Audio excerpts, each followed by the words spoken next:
മമ്മൂക്കയുടെ പുത്തൻ വീഡിയോസും അതുപോലെ ഫോട്ടോസുമാണ് ഇന്ന് സോഷ്യൽ മീഡിയ ഭരിച്ചുകൊണ്ടിരിക്കുന്നത്. സുരേഷ് ഗോപിയുടെ മകളുടെ വിവാഹം 2 ദിവസം മുന്നേ കഴിഞ്ഞതായിരുന്നു. എന്നാൽ അതിൻ്റെ റിസപ്ഷനിൽ മമ്മൂക്ക ഇന്നലെ പങ്കെടുത്തപ്പോഴുള്ള ഫോട്ടോസും വീഡിയോസുമാണ് സോഷ്യൽ മീഡിയയിൽ വൈറലായിക്കൊണ്ടിരിക്കുന്നത്. ടർബോ എന്ന ചിത്രത്തിലാണ് മമ്മൂക്ക ഇപ്പോൾ അഭിനയിച്ചു വരുന്നത്. അതുകൊണ്ട് തന്നെ ഹെയർ സ്റ്റൈലിലും കാര്യങ്ങളിലൊന്നും യാതൊരു മാറ്റവുമില്ല. ചെറിയ താടിയും കുറ്റിമുടിയൊക്കെ ആയിട്ടുള്ള കോസ്റ്റ്യൂമിൽ തന്നെയാണ് മമ്മൂക്ക എത്തിയത്. എന്തൊരു ചന്തം ആ ഒരു ഫോട്ടോ അതുപോലെ ആ ഒരു കോസ്റ്റ്യൂമിനും മമ്മൂക്കയിൽ കാണാൻ സാധിച്ചു. എനിക്ക് പണ്ട് കാലത്തെ ബ്ലാക്ക് എന്ന ചിത്രമൊക്കെ കാണുമ്പോഴുള്ള മമ്മൂക്കയുടെ ആ ഒരു ലുക്ക് ഉണ്ടല്ലോ, അതൊക്കെയാണ് ഈ ഒരു ഫോട്ടോസ് കണ്ട സമയത്ത് എനിക്ക് ഫീൽ ചെയ്തിട്ടുള്ളത്. ഒരു പരുക്കൻ കലിപ്പൻ മമ്മൂക്കയെ പോലെ എനിക്ക് തോന്നി.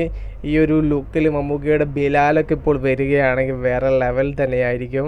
ആ ഒരു ലുക്കിനോടൊക്കെ സാമ്യം ഉണ്ട് കേട്ടോ ഈ ഒരു ഫോട്ടോസിന്. നിങ്ങൾക്ക് എന്ത് തോന്നി? ഒരു പക്ക കലിപ്പൻ ടച്ച് ഫീൽ ചെയ്തിട്ടുണ്ടോ? ജസ്റ്റ് ഒന്ന് കമൻ്റ് ആയിട്ട് രേഖപ്പെടുത്തുക. മൂവി പ്ലസ് മീഡിയ, ഞാൻ ജിനു ജിനാസ്. പുതുസായിട്ട് ആരെങ്കിലും നമ്മുടെ ചാനൽ കാണുന്നവരുണ്ടെങ്കിൽ സബ്സ്ക്രൈബ് ചെയ്യുക, ബെൽ ബട്ടൺ അടിച്ച് പൊട്ടിക്കുക, നോട്ടിഫിക്കേഷൻ ഓൺ ആകും. Okay, by.